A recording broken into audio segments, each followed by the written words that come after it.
కొత్త ప్రభుత్వం అనేది ఏర్పాటైంది. ఉమ్, సో, ఈ 5 ఏళ్లలో ఎలాంటి పనులు జరుగుతాయి? మార్పులు, చేర్పులు గతంతో పోలిస్తే?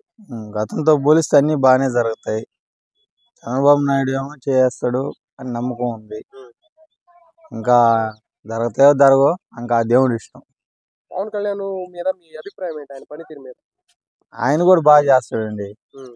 ఆయన కూడా బాగా చేస్తాడు. ఆయన పోయినసారి వచ్చుంటే ఇంకా బాగా చేసినోడు. గతంలోనే. అప్పుడు గతం లాస్ట్ 5 ఏళ్లలో. లాస్ట్ కనీసం ప్రతిపక్షంలో అయినా ఉండుంటే హ్మ్. ఇప్పుడు ఎట్టో గెలిచాడు కాబట్టి ఆయన ఇంకా బాగా చేస్తాడని నమ్మకం ఉంది. రాజధాని అవుతాయి సార్. రాజధాని పోయిన 10 సంవత్సరాల నుంచి జరుగుతానే ఉంది. చంద్రబాబు నాయుడు కూడా ఏం చేయలేకపోయాడు. హ్మ్. తర్వాత జగన్ వచ్చాడు, చేయలేకపోయాడు. హ్మ్. ఈ 5 ఏళ్లలో జరిగితే జరగచ్చు. హ్మ్. ఎట్టో వీళ్ళందరూ కలిసి ఉన్నారు కాబట్టి, మోడీ, చంద్రబాబు నాయుడు, పవన్ కళ్యాణ్ అందరూ ఉన్నారు కాబట్టి చేయొచ్చు. ఉద్యోగ అవకాశాలు వస్తాయి యువతకి సార్?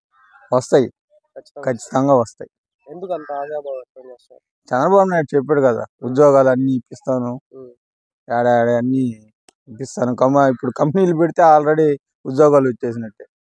కంపెనీలతో షేర్లు పెట్టుకుంటే ఉద్యోగాలు వచ్చేస్తాయి.